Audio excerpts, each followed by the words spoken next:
Hello everyone, आज के इस वीडियो में हम देखने वाले हैं ब्रेकआउट ट्रेडिंग्स के जो रूल्स है और किस तरीके से एक प्रोफेशनल ट्रेडर जब ब्रेकआउट ट्रेड्स लेता है तो किन किन रूल्स को फॉलो करता है, क्या क्या ऐसे पॉइंट्स है जिसका हमें ध्यान रखना चाहिए, कौन से वो प्रोफेशनल रूल्स है जो अभी रिटेल इन्वेस्टर्स को नहीं पता है, रिटेल ट्रेडर्स उस चीज़ को नहीं जानते हैं और फाइनली जो है ब्रेकआउट ट्रेड उनका फेल हो जाता है। या कई बार ऐसा होता है कि रिटेल इन्वेस्टर जो है, रिटेल ट्रेडर देखता रहता है, जब ब्रेकआउट्स होता है तो वो ट्रेड ले लेता है और उसके बाद वो जो ट्रेड है उसका फेल हो जाता है। जो उसका ब्रेकआउट है वो फॉल्स ब्रेकआउट होता है, वहाँ वो ट्रैप हो जाता है। तो क्या नियम है, कौन से वो सिद्धांत हैं जो पूरे दुनिया के प्रोफेशनल ट्रेडर फॉलो करते हैं। मैंने एक बहुत ही बेहतरीन बुक पढ़ी है ब्रेकआउट ट्रेडिंग के ऊपर, और उस बुक का जो रिसर्च है, जो सार है, जो उसके अंदर सिद्धांत है, उस सिद्धांत को मैं इस वीडियो के अंदर आप लोगों के सामने लेकर आने वाला हूं। तो बिना स्किप किए लास्ट तक देखिएगा ताकि सारे पॉइंट्स आप समझ सके और सारी पॉइंट्स को आप लिखते चलिएगा। अगर आपको चाहिए तो मुझे बता दीजिएगा नीचे कमेंट में, मैं आपको पीडीएफ फाइल भी जो है नीचे कमेंट बॉक्स में उसका लिंक जो गूगल ड्राइव का दे दूंगा।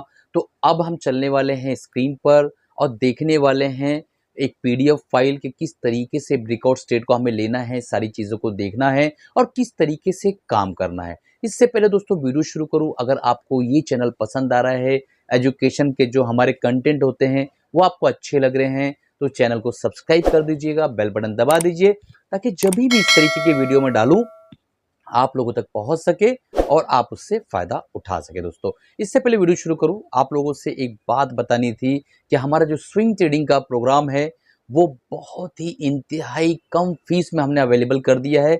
मात्र 2,000 रुपये के अंदर आप स्विंग ट्रेडिंग का प्रोग्राम ज्वाइन कर सकते हैं। नीचे डिस्क्रिप्शन में लिंक है हमारे एप्लीकेशन का, आप उसको लोड करिए और MSM स्विंग ट्रेडिंग जो है वहां पर सर्च करिए, आपको वहां मिल जाएगा। उसको इनरोल कर दीजिए, लाइव प्रोग्राम है, आप उसको जो है किसी भी वक्त किसी भी समय देख सकते हैं। और स्विंग ट्रेडिंग कैश मार्केट में किस तरीके से करके आप साल का 40-50% से ग्रो कर सकते हैं। तो चलिए दोस्तों, बिना देरी के चलते हैं और देखते हैं आज का हमारा टॉपिक ब्रेकआउट ट्रेडिंग। आज का ये टॉपिक अगर एक रिटेल इन्वेस्टर देख रहा है, एक ट्रेडर देख लिया, तो उसको फिर किसी और वीडियो की जरूरत नहीं रहेगी क्योंकि सारे पॉइंट्स को मैंने कवर करने की कोशिश की है इस एक वीडियो में। तो चलते हैं बिना देरी के स्क्रीन पर और शुरू करते हैं आज का वीडियो।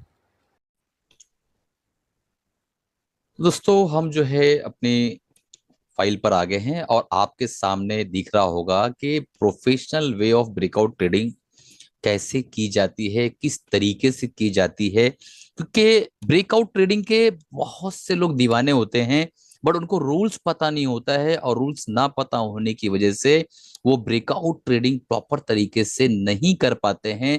उनका एग्जीक्यूशन जो है प्रॉपर हो नहीं पाता है और वो ट्रैप हो जाते हैं। ये वीडियो स्पेशली उन लोगों को सपोर्ट करने के लिए है, उन लोगों को एजुकेट करने के लिए है जो हमारे भाई हैं, ट्रेडर कम्युनिटी के लोग हैं और प्रॉपरली जो है ब्रेकआउट ट्रेड को नहीं कर पाते हैं। तो चलते हैं अब दूसरे इस पर चार्ट पर और देखने की कोशिश करते हैं कि एक आदमी को ब्रेकआउट ट्रेड्स क्यों लगता है।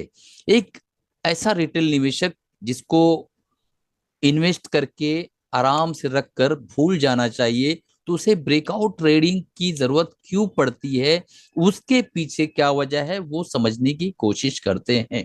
देखिए दोस्तों, अगर आप निवेश करने के लिए जाते हैं, मान लो आपके पास लाख, 2 लाख, 3 लाख, 5 लाख है और आप निवेश करते हैं, तो जब आप निवेश करते हैं तो एक लंबे टाइम पीरियड की जरूरत पड़ती है। और कई हमारे ऐसे ट्रेडर्स हैं, ऐसे रिटेल निवेशक हैं जो बहुत टाइम तक रुक नहीं सकते हैं बड़ा पैसा बनाने के लिए। तो ब्रेकआउट ट्रेडिंग की जरूरत क्यों है? पहली वजह यह है, ब्रेकआउट ट्रेडिंग की जरूरत इसलिए पड़ती है क्योंकि हमारा माइंडसेट ऐसा बना हुआ है बचपन से कि हमें जो है कुछ ना कुछ इनकम दिखाई देना चाहिए, हमारे हाथों में कुछ पैसा आना चाहिए।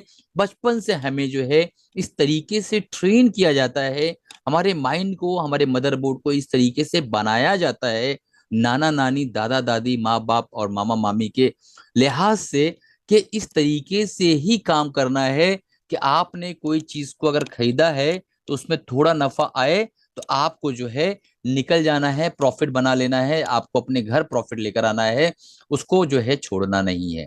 तो अगर मान लो आप मार्केट में आए तो 95% से ज्यादा लोगों का माइंडसेट ऐसा रहता है रिटेल निवेशकों का कि कुछ पैसा 2%, 5%, 7%, 10% आए वो निकल लेते हैं। तो आपने मान लो बहुत ज्यादा उम्मीद से इन्वेस्टर बनने के लिए आप यहाँ आए मार्केट के अंदर, तो इस कैपिटल मार्केट में आप बहुत ज्यादा दिनों तक जो है इन्वेस्टर नहीं बने रह सकते हो। ठीक है, तो बहुत ज्यादा दिनों तक इन्वेस्टर इसलिए नहीं बने रह सकते हो क्योंकि मेरे पास, जैसा कि मैं हमेशा कहता हूं कि मेरे पास बहुत सारे पोर्टफोलियोज हैं। तो मेरे पोर्टफोलियोज के अंदर मैंने देखा पिछले 2 सालों के अंदर मेरा जो है प्रॉफिट इस तरीके से ऊपर गया, फिर वो नीचे आया, फिर उसके बाद जो है यूक्रेन की वॉर में और नीचे चला गया था, फिर इस तरीके से ऊपर गया, फिर ऊपर जाने के बाद फिर नीचे आया और फिर इस तरीके से ऊपर गया। तो ये हुआ मेरे साथ जो है 4 बार। कितनी बार हुआ? 4 बार हुआ। अभी बीच में जो है हमास का जो मामला आया सामने, उसके बाद फिर नीचे गया और अगेन आपको दिख रहा होगा कि ऊपर आ गया है। तो इस तरीके का माइंडसेट डेवलप करने के लिए वक्त लगता है, टाइम लगता है, प्रॉपर जो है आपको जो है पेशेंस लगता है। उस पेशेंस को आने के लिए अगर आप कंटिन्यू मेहनत करते हो तो मुझे ऐसा लगता है कि उस पेशेंस को पाने के लिए आपको मिनिमम 3 से 5 साल रिक्वायर्ड है, अगर आप साधारण माहौल में पले बढ़े हो तो।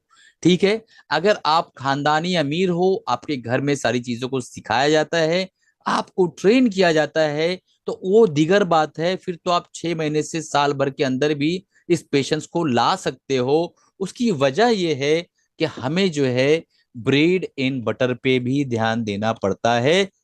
यानी हमारे पास इतना सरप्लस अमाउंट नहीं होता है कि हम अपने ब्रेड एंड बटर को कहीं और से जो है एग्जीक्यूट करें और इस पोर्टफोलियो को पड़े रहना दें। तो ये भी एक वजह है हमारे इन्वेस्टर ना बनने का, या हम बहुत अच्छे इन्वेस्टर जो नहीं बन पाते हैं उसके पीछे जो है डेली जरूरियात, रोजमर्रा की जो चीजें हैं, रोटी कपड़ा मकान, वो आड़े आ जाता है। और वो कहीं ना कहीं हमारे ब्रेन को ट्रिगर करता रहता है कि भाई साहब 5% का प्रॉफिट है, क्यों नहीं ले रहे हो? 1% का प्रॉफिट है, क्यों नहीं बुक कर रहे हो? 3% का प्रॉफिट है, क्यों नहीं बुक कर रहे हो? इसको बुक करो, घर लाओ, क्योंकि हमें ये खरीदना है, हमें वो खरीदना है। ये सारी चीजें भी हमारे मानसिक तनाव का कारण बनती है।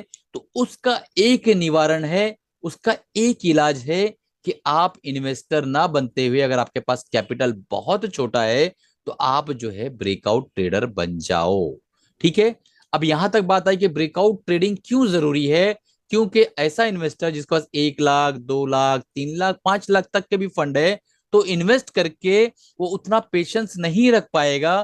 पेशेंस इसलिए नहीं रख पाएगा क्योंकि उसके पास सरप्लस अमाउंट नहीं है कि उसका ब्रेन एंड बटर ऐसा ही आराम से चलता रहे और ये पैसा प्लस माइनस होता रहे और वो सब्र के साथ देखता रहे। और कुछ वजूहात फैमिली भी है, हेरिडेटरी भी है, जो मैंने आपको बताया। इसीलिए हमें ब्रेकआउट ट्रेडिंग को चूज करना पड़ता है।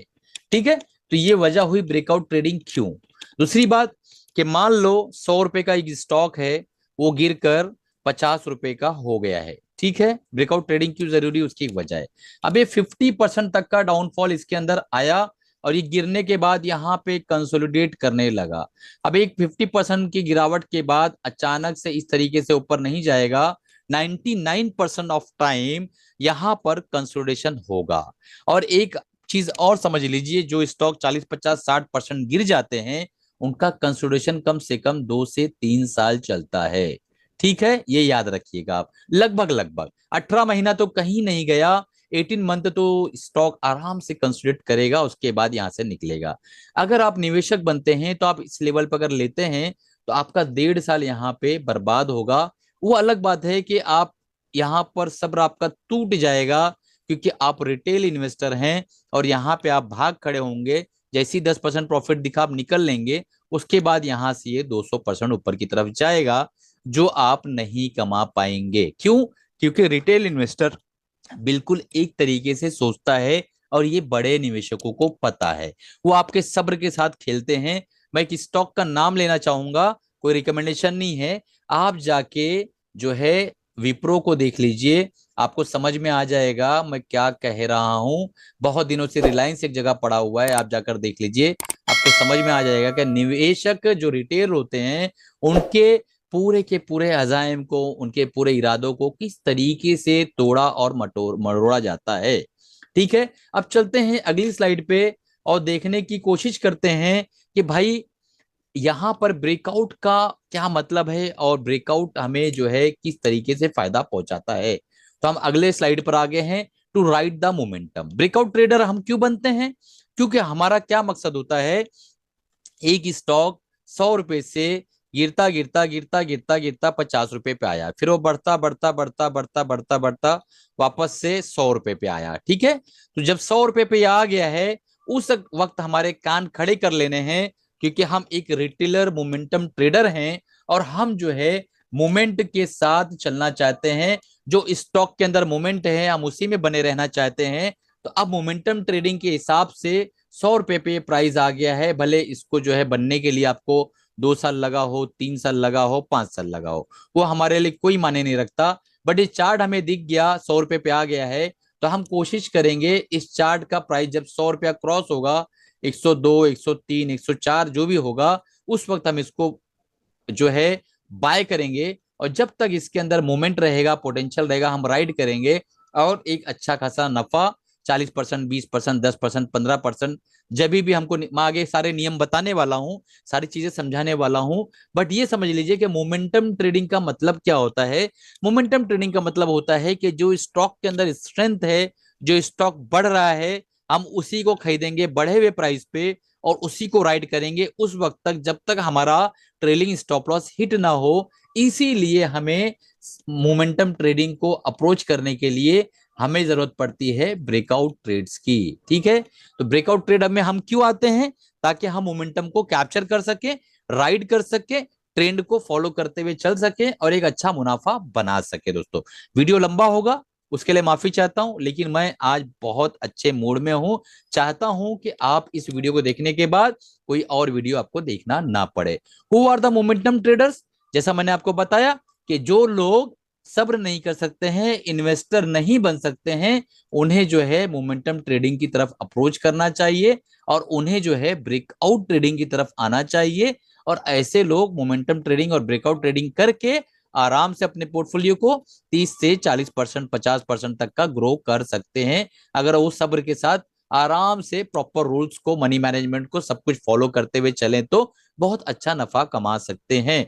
तो मोमेंटम ट्रेडर वो होते हैं जिन्हें जो है चलती हुई स्टॉक के अंदर महंगे प्राइस पे बाय करके उसको और महंगे प्राइस पे बेचना होता है और 20, 40%, 50%, 100% जो भी वो नफा दे रहा हो स्टॉक, उसको जो है खाना होता है और राइड करना होता है। दोस्तों अब चलते हैं अगली स्लाइड पे और देखने की कोशिश करते हैं importance of different time frame. अब ये बहुत इंपॉर्टेंट गेम है, इसको आप समझने की कोशिश करिए और ये बहुत जरूरी भी है। तो मैं यहाँ पे एक न्यू स्लाइड ले लेता हूँ, ब्लैंक स्लाइड, ताकि हम लोगों को काम करने में आसानी पड़े। ठीक है, और इसको हम सेव भी कर दिए। ठीक है, अब देखिए यहाँ पे एक चीज समझने की कोशिश करिए।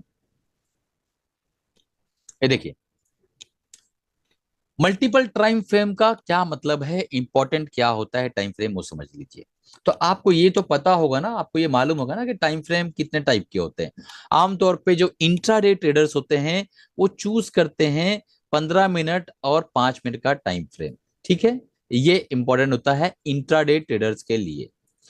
अगर आप 2-3 दिन, 4 दिन का ट्रेड लेना चाहते हैं तो आवरली टाइम फ्रेम पे आदमी शिफ्ट हो जाता है कि छोटा सा एक स्विंग लेना है तो आवरली टाइम फ्रेम में ट्रेड लेता है।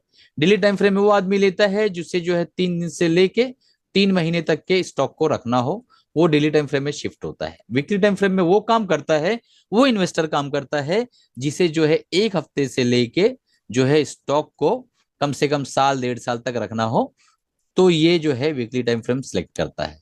मंथली टाइम फ्रेम में वो सिलेक्ट करता है जिससे 6 महीने से लेके और स्टॉक को 5 साल, 6 साल इस तरीके से रखना हो, वो स्टॉक, वो जो ट्रेडर है वो मंथली टाइम फ्रेम सेलेक्ट करता है। तो टाइम फ्रेम का इंपॉर्टेंट आपको समझ में आ गया कि मल्टीपल टाइम फ्रेम्स की इंपॉर्टेंट क्या है और उसके पीछे हमारा क्या नतीजा होना चाहिए, माइंडसेट क्या होना चाहिए और किस तरीके से हमारा टाइम हॉरिजॉन सेलेक्ट होता है। तो इसको आप स्क्रीनशॉट ले लीजिए ताकि आपको सारी चीजें समझ में आए, और बाद में इसको आप कॉपी पे लिख लीजिएगा और प्रैक्टिस करिएगा, ठीक है।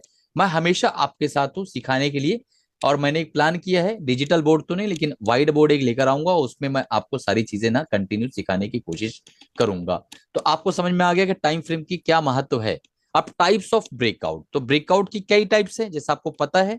तो टाइप्स ऑफ ब्रेकआउट क्या है, तो मैं आपको बता देता हूं कि ब्रेकआउट की टाइप क्या है। बहुत सारे टाइप्स के ब्रेकआउट होते हैं। सबसे पहले तो देखिए, एक ब्रेकआउट होता है ट्रायंगल पैटर्न ब्रेकआउट। ठीक है, ट्रायंगल पैटर्न ब्रेकआउट जो है आप लोगों को सबको पता होगा कि क्या होता है, मैं अभी समझाऊंगा अभी। चैनल पैटर्न ब्रेकआउट, तो जो चैनल पैटर्न ब्रेकआउट होता है वो भी आपको पता होगा। Cup pattern breakout, cup pattern breakout भी आपको पता होगा, और मेनी मोर, बहुत सारे और पैटर्न्स है, ठीक है। तो आज स्पेशली हम बात करने वाले हैं कप पैटर्न ब्रेकआउट का। ट्रायंगल चैनल पैटर्न अगर आप बोलेंगे तो उस पर भी मैं वीडियो बना दूंगा, बट आज हम कप पैटर्न ब्रेकआउट को लेकर चलने वाले हैं। तो यहां पर अगर आप देखें तो एक चीज आपको समझ में आएगी, मैं आपको दिखा देता हूं कि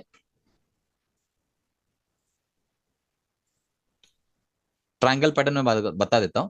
प्राइस कई बार ना एक ट्रायंगल में अटक जाता है। एक इस तरीके का मान लो ट्रायंगल है, डिसेंडिंग ट्रायंगल पैटर्न है। यहाँ पे कलर हम ले लेते हैं, चलो ब्लैक ले लेते हैं। प्राइस इस तरीके से ऊपर जा रहा होता है, फिर ऊपर से इसको रेजिस्टेंस, फिर अगेन नीचे आता है प्राइस, फिर ऊपर जाता है, फिर रेजिस्टेंस, फिर नीचे जाता है, फिर ऊपर जाता है, फिर नीचे आता है। इस तरीके से एक ट्रायंगल में फंसा हुआ होता है, तो डिसेंडिंग ट्रायंगल पैटर्न। तो यहाँ पे क्या होता है कि यहाँ पे एक सेलर मौजूद होता है जिसको नीचे की तरफ भेजता है, फिर यहाँ एक बायर मौजूद होता है जिसको ऊपर की तरफ भेजता है, फिर ये सेलर उससे लोअर प्राइस से ही इसको नीचे की तरफ भेजना शुरू कर देता है, या एक नए सेलर्स आते हैं जो उसको नीचे भेजते हैं। फिर यहाँ पर ये बायर या नए बायर्स यहाँ से इसको ऊपर भेजने शुरू करते हैं। फिर ये सेलर और ये सेलर मिलके और कुछ नए सेलर्स मिलके यहाँ पर इसको वापस नीचे भेजते हैं। फिर ये बायर और ये बायर मिलके यहाँ से इसको वापस बाय कराते हैं। तो या ऊपर की तरफ या नीचे की तरफ जब ब्रेकआउट होता है तो इसके अंदर एक मोमेंटम क्रिएट होता है, जिसका मैंने ऑलरेडी आपको इनिशियली समझाया हुआ है। और वो मोमेंटम जो है बहुत तेजी से ऊपर या नीचे की तरफ इस स्टॉक को लेके जाता है। यही मोमेंटम का वेट जो है, जो ट्रायंगल पैटर्न ट्रीट करते हैं, मोमेंटम को खाते हैं और उसी मोमेंटम को ट्रीट करते हैं दोस्तों, ठीक है। अब चलते हैं चैनल पैटर्न को भी समझ लेते हैं लगे हाथ, ताकि आपको थोड़ी सी बारीकियां समझ में आए। चैनल पैटर्न होता है एक, तो इस तरीके से जो है पैटर्न होता है चैनल पैटर्न, ठीक है। ये पैटर्न जो है आपको कई स्टॉक पे मिल जाएगा, मैं किसी का नाम नहीं लेना चाहूंगा।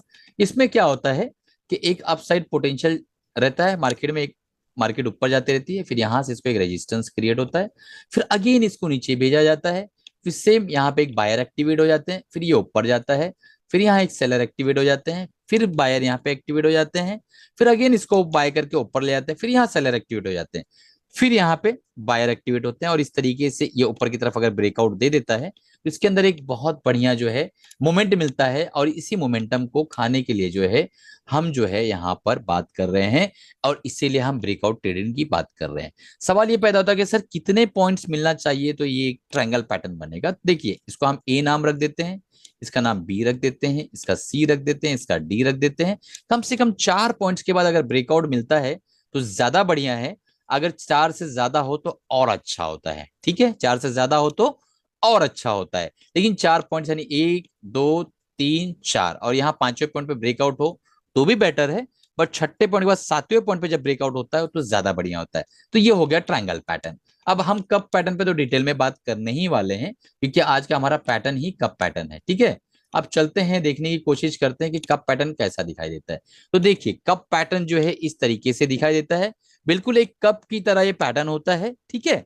एक जो है यहाँ पे प्रीसीडिंग अप ट्रेंड होता है, एक मार्केट जो है ऊपर की तरफ जा रही होती है, यहाँ पे रेजिस्टेंस क्रिएट होता है, सेलर्स एक्टिव होते हैं, सेलर्स इसको लेकर नीचे की तरफ आते हैं, और यहाँ पे फाइनली जो है कंसोलिडेशन क्रिएट होता है, और यहाँ से फिर एक ब्रेकआउट होता है, बायर्स यहाँ पे एक्टिवेट होते हैं, और उस वक्त तक एक्टिवेट होते हैं जब तक ये प्रेसिडिंग अप ट्रेंड यहाँ तक ना पहुंच जाए, और उसके बाद फाइनली डिसाइड होता है यहाँ पे ब्रेकआउट, ठीक है। तो इसके क्या क्राइटेरिया है, क्या फिनोमेना में है, और क्या हमें देखना होता है, वही सारी चीजों को हम यहाँ पे डिस्कस करने वाले हैं कि इस ब्रेकआउट को किस तरीके से हम समझे कि भैया ब्रेकआउट हो गया है, अब हमें यहाँ पे अपनी पोजीशन को बनाना चाहिए। तो चलते हैं, देखते हैं पॉइंट्स, ठीक है। तो हमें सबसे पहले देखना है वॉल्यूम। तो उस कैंडल पे हमें एक अच्छा बड़ा वॉल्यूम मिलेगा, इस चीज का आप ख्याल रखिए कि वो जो कैंडल है उस कैंडल पे हमें एक अच्छा बड़ा वॉल्यूम मिलेगा और उस वॉल्यूम के ऊपर हम बहुत अच्छे से काम कर सकते हैं। ये चीज अगर आप ध्यान में रख लिए तो समझ लीजिए कि आपको सारी चीजें समझ में आ गई, लगभग काफी कुछ आपको समझ में आ गया दोस्तों। तो इस तरीके से जो है अब चलते हैं आगे, चलने की कोशिश करते हैं कि वॉल्यूम क्या होता है। मान लो कि अब यहाँ पे मैं ग्रीन बार ले लेता हूँ, एक वॉल्यूम बार आप चार्ट पे लगाएंगे, हम प्रैक्टिकल अप्रोच के ऊपर जब इसके ऊपर वीडियो बनाएंगे तो मोमेंटम ट्रेडिंग के ऊपर हम एक प्रैक्टिकल वीडियो भी बनाएंगे पार्ट 2 के नाम से, तो वो आप समझने की कोशिश करिएगा। ठीक है, ये देखिए, ये मान लो हमने वॉल्यूम देखा, नीचे एक वॉल्यूम बार लगता है, चार्ट पर जब जाएंगे तो समझ में आएगा। तो इस तरीके से वॉल्यूम बिल्कुल इस तरीके से चल रहा था। मान लो आपने वीकली टाइम फ्रेम सेलेक्ट किया, और वीकली टाइम फ्रेम की क्या अहमियत होती है मैंने ऑलरेडी समझा दिया है। तो आपने वीकली टाइम फ्रेम सेलेक्ट किया, वीकली टाइम फ्रेम के हिसाब से इस तरीके के एक नॉर्मल वॉल्यूम, मान लो 10,000 वॉल्यूम आ रहे थे डेली। अचानक से आप एक दिन देखते हैं कि ओ माय गॉड, यहाँ पे तो है 60,000 वॉल्यूम आ गए, एक बड़ी वॉल्यूम बनी है यहाँ पे। तो बस यहाँ पे आपके इस हफ्ते आपके कान खड़े होना चाहिए, और उस जो स्टॉक पे आप ध्यान दे रहे थे कि यहाँ कब फॉर्मेशन हुआ है, उस स्टॉक के अंदर प्राइस के अंदर ब्रेकआउट हुआ है क्या। तो अब देखना है कि भाई उस ब्रेकआउट कैंडल का क्या हिसाब किताब होना चाहिए, उस ब्रेकआउट कैंडल के अंदर क्या होना चाहिए, ये सारी चीजें समझना है हमें। तो अब मैं आपको बताता हूं कि ब्रेकआउट कैंडल के साथ क्या होना चाहिए, जो हमें देखने की जरूरत है, ताकि आप जो है समझ सके। तो मान लो कि चार्ट इस तरीके से चल रहा था, मैं थोड़ा सा ब्लैंक पेपर ले लेता हूं ताकि आपको समझ में आए। ठीक है, चलिए देखिए, मान लो चार्ट इस तरीके से चल रहा था, इस तरीके से एक कप बना, और यहाँ पे कुछ दिनों से ऐसा इस तरीके से कैंडल बन रहे थे। ठीक है, इस तरीके से कैंडल बन रहे थे, ये पहला फेज है। और एक दिन अचानक से यहाँ पे एक बड़ी कैंडल बनी, और अगर वीकली टाइम फ्रेम है तो ये कैंडल मिनिमम 5% से 8% के आसपास होना चाहिए। ठीक है, उससे नीचे नहीं। 2-3% की कैंडल में इतना मजा नहीं आएगा, बट ठीक है, ट्रेड तो तब भी ले सकते हैं। ये कैंडल इस तरीके से होना चाहिए, और इसकी जो बॉडी है, यानी इसका जो शरीर है, ये कैंडल का जो बॉडी है, ये होना चाहिए 80%, और ये जो उसका वीक है वो 20%। ठीक है, पहला सिनेरियो। और दूसरा सिनेरियो ये कि पूरी बॉडी जो है ना, ये पूरी बॉडी 100% रहे तो और बेटर है, और स्ट्रॉन्ग कैंडल इसको माना जाएगा। तो ये जो कैंडल का फिनोमिना है ये देखना जरूरी है। पहला हमने देखा वॉल्यूम, यानी नीचे वॉल्यूम हमको अच्छा दिखाई देना चाहिए। दूसरा हमने देखा कैंडल किस तरीके से होना चाहिए, ब्रेकआउट के पास कैंडल किस तरीके से होना चाहिए, कैंडल इस तरीके से होना चाहिए, बड़ी कैंडल हो, जिसकी जो बॉडी हो वो 80% तक के हो। ठीक है, लार्ज कैंडल हो। तो इस तरीके के जब कैंडल आप देख लेते हैं तो आपको कंफर्म हो जाना चाहिए कि ये जो ट्रेंड है ये पॉजिटिव जो है, पॉजिटिव ब्रेकआउट है, यहां पर ट्रेड बनता है। अब ये हो गया हमारा समरी पॉइंट।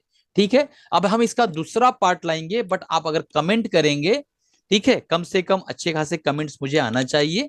हमारा सब्सक्राइबर बेस आपको पता है 6,000 प्लस है, तो हमें कम से कम यहाँ पे एक 60 से 100 कमेंट चाहिए। 100 कमेंट्स अगर आते हैं कि सर इसका दूसरा भाग लाइए, तो इसको किस तरीके से हमें ट्रेड करना है, किस तरीके से अप्रोच करना है, प्रैक्टिकल अप्रोच क्या होगा, कौन से वो चार्ट्स है जिस पर हम डिस्कस कर सकते हैं, इस सारी चीजों को हम वहां पर डिस्कस करेंगे पार्ट 2 के अंदर।